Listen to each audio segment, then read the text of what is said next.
ಆಗ್ತಾ ಇದೆ. The wanderer who owns the world.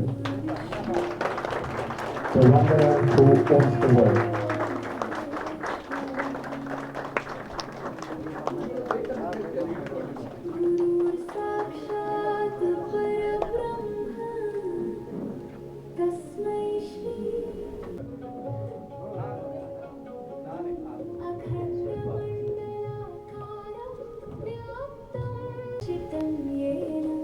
ಪುಸ್ತಕ ಭಾರತೀಯ ಜನರಕ್ಕೆ ಮಾತ್ರವಲ್ಲ, ಇಡೀ ಮಾನವ ಕುಲಕ್ಕೆ ಈ ಭಿಕ್ಷಕನ ಸಮರ್ಪಣೆ. ಫಾರ್ ಅ ಪೇಷಂಟ್ ಏನ್ best combination, how he can benefit ಅಂತ ಮತ್ತು ನಮ್ಮನ್ನೇ ಟ್ರೀಟ್ ಮಾಡ್ತಾರೆ. ನಮಗೆ ಈ ಸುಮಾರು ಒಂದು ತಿಂಗಳು 4,500 ಕಿಲೋಮೀಟರ್ ಸಂಚಾರ ಮಾಡಿದೆ. ಇದು ಶುರುವಾಗಿರೋದು 2015 ಟ್ರಾವೆಲ್ ಮಾಡಿ ಮಾಡಿ ಹಿಪ್ ಜಾಯಿಂಟ್ ಇಲ್ಲಿ ಬ್ಲಡ್ ಸರ್ಕ್ಯುಲೇಷನ್ ಎಲ್ಲ ಕಡಿಮೆ ಆಗಿ ರೈಟ್ ಸೈಡ್ ಹಿಪ್ 36-40% ಡ್ಯಾಮೇಜ್ ಆಗಿದೆ ಎಲ್ಲ ಡಾಕ್ಟರ್. ಎಡದು ಭಾಗ ಒಂದು 27-30. ಸೊ ಈ ತರ ಶರೀರವಲ್ಲವ ಪೀಠ ಅದು ಪಾಡಕ ನಡೆಯಿತು. ಹಾಗೆ ಒಮ್ಮೆ ನಾವು ನರೇಂದ್ರನಾಥ್ ಕಡೆಯಿಂದ ಅವ್ರ ಬಗ್ಗೆ ಗೊತ್ತಾದ್ದು. ನಾನು ಯೂಶುವಲಿ ಈ ಟ್ರೀಟ್ಮೆಂಟು ಮಾತ್ರೆ ಅದೆಲ್ಲ ನನಗೆ ಇಷ್ಟ ಆಗಲ್ಲ. ಆದ್ರೆ ನನ್ನ ಪೇಯ್ನು ಸಫರಿಂಗ್ ನೋಡಿ ಅವ್ರಿಗೆ ಕರ್ಕೊಂಡು ಹೋದು ನಮಗೆ ಒಂದು ಸತಿ ಟ್ರೀಟ್ಮೆಂಟ್ ಕೊಟ್ಟು ಎಷ್ಟು ಪ್ರಯತ್ನ ಪಟ್ಟರು ಕೂಡ ₹1 ಅವರು ನಮ್ಮಿಂದ ಸ್ವೀಕಾರ ಮಾಡಿಲ್ಲ. ಅವ್ರು ಕಾಸು ತಗೊಂಡಿಲ್ಲ ಅದಕ್ಕೋಸ್ಕರ ಅವ್ರು ಬೂಸ್ಟ್ ಮಾಡ್ತಾ ಇಲ್ಲ. ನಾವು ಬೇರೆ ಪೇಷಂಟ್ನೇ ಕಳಿಸಿ ನೋಡಿದೆ. ನಾನು ಅವ್ರಿಗೆ ಹೇಳಿದೆ ಒರೇ ಮಾತು, ನಮ್ಮ ಕಡೆ ಬರೋವರ್ಗನ್ನ ಕಳಿಸ್ಕೊಡ್ತೀನಿ, ಹಣ ಇರೋವರ ಕೈಲಿ ನೀವು ಇಸ್ಕೊಳ್ಳಿ. ಇಫ್ ಯು ಥಿಂಕ್ ನಾನು ಗುರು ಸ್ವರೂಪ ಅಂದ್ರೆ ನನ್ನ ಮುಖ ನೋಡಿ ಅವ್ರಿಗೆ ಸಹಾಯ ಮಾಡಿ ಅಂತ 2-3 ವ್ಯಕ್ತಿಗಳು ಅವ್ರ ಹತ್ರ ಹೋಗಿ ಬಂದು ಹೇಳಿದೆ, ಆ ಡಾಕ್ಟರ್ ಕಾಸಿಲ್ಲ, ನೀವು ಫಸ್ಟ್ ಗುಣವಾಗಿ ಏನು ಹೇಳೋದು. ಈ ತರ ನೋಡೋವರು ಬಹಳ ಕಷ್ಟ ಈ ಸಮಯದಲ್ಲಿ. ಈ ಅದ್ಭುತ ಶಕ್ತಿ ಈ ಭಿಕ್ಷುಕ ಸಿಕ್ಕಿರೋದು ತನ್ನ 15ನೇ-16ನೇ ವಯಸ್ಸಲ್ಲಿ. ಮೊದಲನೇ ಸತಿ ನನ್ನ ಪೂಜ್ಯ ಗುರುಗಳಾದ ಆನಂದ ಕಾಳಿದಾಸ ಸ್ವಾಮಿಗಳು, ನಾನು ಅವರ ದರ್ಶನಕ್ಕೋಸ್ಕರ, ಇವಾಗ ನೀವೆಲ್ಲರೂ ಇರ್ಬೋದು, ಹಿರಿಯ MP ಗಳು, ವ್ಯಕ್ತಿಗಳು, ಮಿನಿಸ್ಟರ್ಗಳು, ಡಾಕ್ಟರ್ಗಳು, ನೀವು ನಮ್ಮ ದರ್ಶನಕ್ಕೆ ಬಂದ್ರೆ ½ an hour ನಿಮ್ಮನ್ನ ಕಾಯಿಸಿದ್ರೆ ನಿಮ್ಗೆ ಸಿಟ್ಟು ಬರ್ತೀವಿ. ನಿಮ್ಮ ದೊಡ್ಡ ಸ್ವಾಮಿ, ಎಷ್ಟು ಸ್ವಾಮಿ ನಾವು ನೋಡಿರಲ್ಲ. It's a natural. ಬಟ್ ಈ ಭಿಕ್ಷೆಗ ಆ ಗುರುಗಳ ನೋಡಕ್ಕೋಸ್ಕರ ಇವಾಗ ನೋಡಿ, ಜಡ್ಜ್ ಮೇಡಮ್ ಕೂಡ ಬಂದಿದ್ರು. ಅವರ ನಮ್ಮ ಈ ಫಂಕ್ಷನ್ಗೆ ಬರಬೇಕಂದ ತಾಯಿ ಸ್ವಯಂ ಕಾಲ್ ಮಾಡಿದಾಗ ಹೇಳಿದೀನಿ, ಗುರುಗಳು ಮುಂದೆ ವೇದಿಕೆಯಲ್ಲೂ ನಾವು ಬರೋದು ಮಾತಾಡೋದು ಸಾಧ್ಯವೇ ಇಲ್ಲಮ್ಮ, ನೀವು ನಿಜವಾಗ್ಲೂ ಮಠದಲ್ಲಿ ಗುಡಿಸಿ ಅಂತ ಹೇಳಿದಾಗ ಒಂದು ಗುಡಿಸ್ಕೋತೀನಿ ಅಂತ. ಅವರು ಹಿರಿಯ ವ್ಯಕ್ತಿತ್ವ ತಿಳಿದವರು. ಅವರ ಎಳಿಮೆ, ಅವರ the more you understand the life, the more simple and empty you become. ಅರ್ಥವಾಯ್ತಾ? ಈ ಮಗು ಹೇಳಂಗೆ ಈ ಮನುಷ್ಯನ ಶಕ್ತಿ ಶುರುವಾದ ಎಲ್ಲಿ ಗೊತ್ತಾ? ನಮ್ಮನ್ನ ಅವರು ಬೆಳಕು ಕೈ ಇಲ್ಲ. ಆ ಬೆಳಕಂದದು ನಿಸ್ವಾರ್ಥವಾದ ಗುರು ಇರಬೇಕು.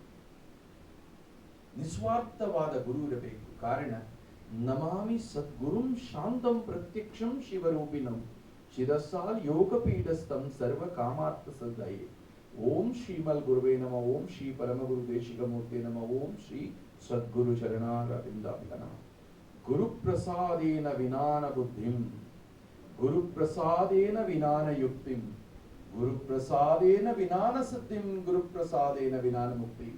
ಸೊ ಬುದ್ಧಿ, ಯುಕ್ತಿ, ಸಿದ್ಧಿ, ಮುಕ್ತಿ ಎಂಬುದು ಆ ಪ್ರಕಾಶಮಯವಾದ ಗುರು ಎಂದು ಸಿಗಬೇಕು ನಮಗೆ. ಇದು ಒಂದು ಪುಟ್ಟು ಘಟನೆ. ನನ್ನ ಮೊದಲನೇ ಬಾರಿ ನನ್ನ ಗುರುಗಳು ನನ್ನ ಸ್ವೀಕರಿಸಿದ ಸಮಯ ಎಷ್ಟು ಕಾಲಾವಧಿ ತಗೊಂಡಿದ್ದಾರೆ, ಏನ್ ಪರೀಕ್ಷೆ ಇದೆ. ಕಾರಣ ನಮಗೆಲ್ಲರೂ ಇದೆ. ಹೂ ಇಸ್ ಯುವರ್ ಗುರು? ಶಂಕರಾಚಾರ್ಯರಿಗೆ ಶ್ರೀ ಗೋವಿಂದ ಪಾದ ಸ್ವಾಮಿಗಳು, ವಿವೇಕಾನಂದನಿಗೆ ಶ್ರೀರಾಮಕೃಷ್ಣ ಪರಮಹಂಸ ಸ್ವಾಮಿಗಳು. ವಿತೌಟ್ ಗುರು, ದಟ್ಸ್ ಎ ಮೂಲ ಕೀ. ನೀವು ಯಾವ ದೇವಸ್ಥಾನಕ್ಕೆ ಹೋಗಿ ಯಾವ ಪೂಜೆ ಮಾಡಿ, it will not happen. It never happened, it will not happen. You need a guru. I am not saying you don't look me a guru. Na ಅವರು ಭಿಕ್ಷಾ ಚಂಡಾಲ, ಈಸ ಗಾಳಿಯಾಗೆ, ಉರಿಯ ಬೆಂಕಿಯಾಗೆ, ಹರಿಯ ನೀರಾಗೆ ಹೋಗ್ತಾ ಇರುತ್ತೆ. ನನ್ನ ಜೊತೆ ಇರೋವರೆಗೂ ಕೂಡ ಗೊತ್ತಿರಲ್ಲ ನಾನು ನೆಕ್ಸ್ಟ್ ಮೂಮೆಂಟ್ ಎಲ್ಲಿರ್ತೀನಿ ಅಂತ. ಈ ಭಿಕ್ಷಕನಿಂದ ಬರೋವರು ಕಾಲಿಲು ಚಪ್ಪಲು ಕಿತ್ತೋಗ ಸ್ಥಿತಿ ತಯಾರಿದ್ರೆ ಬನ್ನಿ, ಯಾವಾಗ ನಿಮ್ಮನ್ನ ಕೂರ್ತೀನಿ ಎಂದು ಕೂಡ ಹೇಳಕ್ಕಾಗಲ್ಲ. ಕಾರಣ ನಾನು ನನ್ನ ಕಾಳಿದಾಸ ಸ್ವಾಮಿಯ ನೋಡಕ್ ಹೋದಾಗ 6.5 ತಿಂಗಳು ಕಾಯಿತು. ಅದೇ ಗುಹಾಮುಗ ಹೋಗಿ ಸ್ವಾಮಿಗಳ ನೋಡ್ಕೊಂಡಿರ್ತಾನೆ, ನನ್ನ ಮಾತಾಡಿಸ್ತಾನೆ ತಿರುಗಿ ಕೂಡ ನೋಡೋದು. ಒಂದ್ಸತಿ ಕರೆದು ಕೇಳಿದೆ, ಎನ್ನ ವಯನಾಡ ಅವನಿಗೆ ತಮಿಳ್, ಈಸ್ ತಮಿಳ್, ಎನ್ನ ವಯನಾಡ ಅವನಿಗೆ ನಿನಗೇನ್ ಬೇಕು?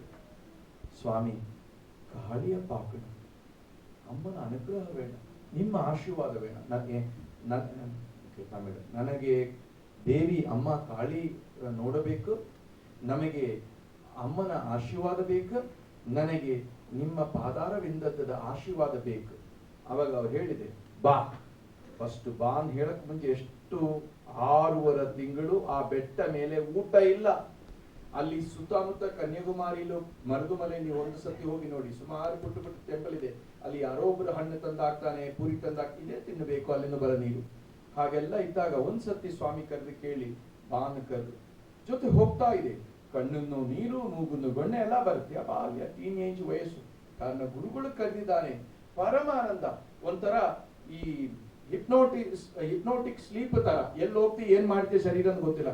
ಸ್ವಾಮಿ ಹಿಂದೆ ಹೋದಾಗ ಕೈ ಹಿಂಗೆ ತಡೆದು ಬಿಟ್ಟು, ಪಾತವಾಡ ಪಾಂಬು ನೋಡಿ ಬಾ ಹಾವನ್ನ. ನಾವು ನೋಡಿದಾಗ ಒಂದು ಕರಿನಾಗ ಆ ಇದು ಸ್ನೇಕ್ ಪಿಟ್ ಒಳಗಡೆ, ಹುತ್ತ ಒಳಗಡೆ ಹೋಗ್ತಾ ಇದೆ. ಇದು ನೋಡ್ಬಿಟ್ಟು ಸ್ವಾಮಿ, ನಾನ್ ನೋಡಿಲ್ಲ, ಹಂಗೆ ಹೋಗ್ತಾ ಇದೆ. ಅವ್ರ ಕೈ ಹಿಂಗ ತಡೆದು ಬಿಟ್ಟು, ನೋಡುವಾಡ ಪಾಂಬು, ಪಾತು ನೋಡು ಅಲ್ಲಿ ಹಾವಿದೆಯಲ್ಲ.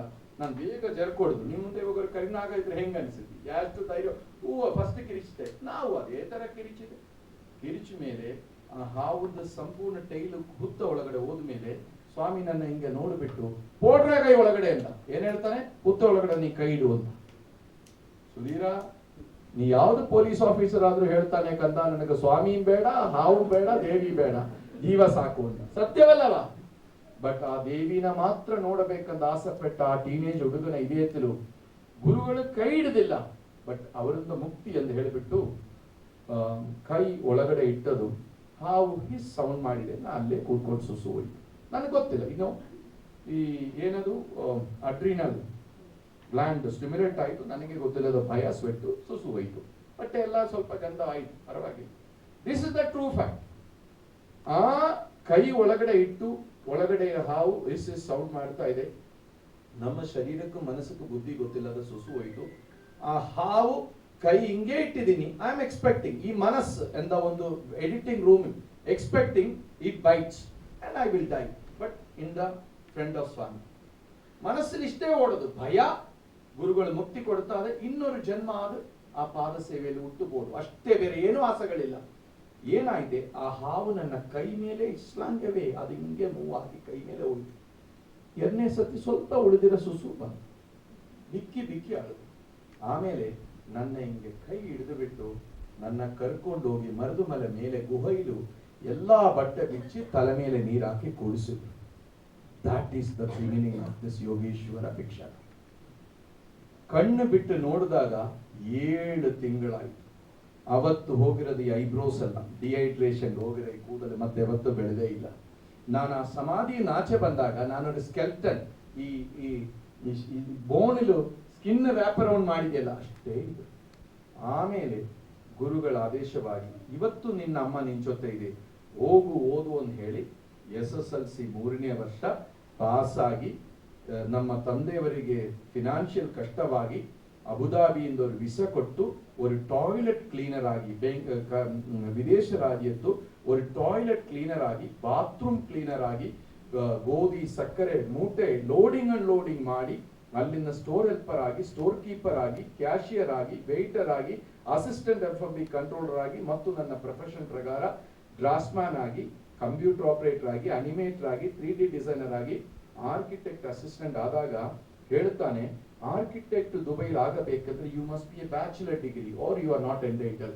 ಮತ್ತಲ್ಲಿ ಅವರು ಓಪನ್ ಯೂನಿವರ್ಸಿಟಿಲಿ ಹೋಗಿ ಕಷ್ಟಪಟ್ಟು ಅವರು ಬ್ಯಾಚುಲರ್ ಆರ್ಕಿಟೆಕ್ಟ್ ಪಾಸ್ ಮಾಡಿ MBA, pilot degree from UK. ಅಲ್ಲಿಂದ ಶುರುವಾದ ಈ ಶಿಕ್ಷಣ ಜೀವನ. ನಾ ಏನಕ್ಕೆ ಇಷ್ಟ ಹೇಳಿದೆ ಟಾಯ್ಲೆಟ್ ಸ್ಟೋರಿ, ನೀವು ಯಾರು ಹೇಳಕ್ ಇಷ್ಟಪಡಲ್ಲ. But you ask me a true question. ಇದು ಸತ್ಯ. ನೀವು ನನ್ನ ಟಾಯ್ಲೆಟರಿ ಟಿಶ್ಯೂ ಆಗಿ ನೋಡುತ್ತೀವೋ, ನಿಮ್ಮ ಇದೇದ ಬೆಳಕಾಗಿ ನೋಡುತ್ತೀವೋ, choice is yours. But this is this ಭಿಕ್ಷಕಾಸ್ ಲೈಫ್. ಇವನ ಜೀವನ ಇಷ್ಟವೇ, ಏನಿಲ್ಲದೆ ಮೊದಲನೇ ಸತಿ 7ನೇ ತಿಂಗಳು ಕೊಟ್ಟಿ 7ನೇ ವಯಸ್ಸಲ್ಲಿ ಅನಾರೋಗ್ಯ, ಎಪಿಲೆಪ್ಸಿ. ಅಲ್ಲಿಂದ ತಾಯಿದ ಕಣ್ಣೀರಿಗೋಸ್ಕರ, ಅವಳ ಬದುಕ್ಸಕ್ಕೋಸ್ಕರ ಗುರುಗಳ ದೇವಿಯ ಹುಡ್ಕೊಂಡು ಹೋಗಿ ಅಲ್ಲಿ ಕಷ್ಟಪಟ್ಟು 6.5 ತಿಂಗಳು ಒಂದೇ ಕಡೆ ಕೂತು ಗುರುಗಳ ಪ್ರಶ್ನೆ ಪಡ್ಕೊಂಡು ಅಲ್ಲಿಂದ SSLC 3ನೇ ವರ್ಷ ಪಾಸ್ ಆಗಿ ಇವತ್ತು 32 ಡಿಗ್ರಿ ಡಿಪ್ಲೊಮಾ, 2 ದೇಶದ ಪೈಲಟ್ ಲೈಸೆನ್ಸ್, ಕೊನೆಯಲು ಕಾಷಾಯ ಓಡಕ್ ಮುಂಚೆ ಮೌಂಟ್ ಕಾರ್ಮಲ್ ಕಾಲೇಜ್ 1 ವರ್ಷ ಪ್ರೊಫೆಸರ್ ಆಗಿ. ಇಷ್ಟು ಕಷ್ಟದಲ್ಲಿದ್ದ ಏನು ಬೇಸಿಕ್ ಇಲ್ಲ ಅಂತ ಒಬ್ಬ ಹುಚ್ಚ ಚಂಡಾಳ ಇವತ್ತು ನಿಮಗೆಲ್ಲ ಗುರುಗಳಾಗಿ ಒಂದು ಅದ್ಭುತವಾಗಿ ಕಂಡರೆ, ಮಕ್ಕಳೇ ನೀವೆಲ್ಲರೂ ಈ 15 ವಯಸ್ಸಲ್ಲಿ ಎಷ್ಟು ಬೆಟರ್ ಇದ್ರು ಇವನಕ್ಕೆಂದು, why still you are today?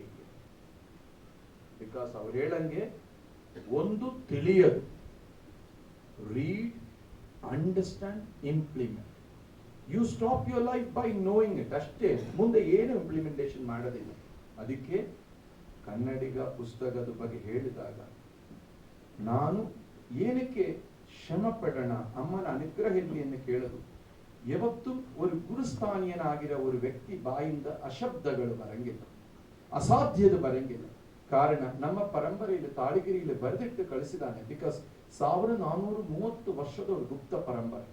ನಮ್ಮ ತಂದೆ ಸಮಾನ.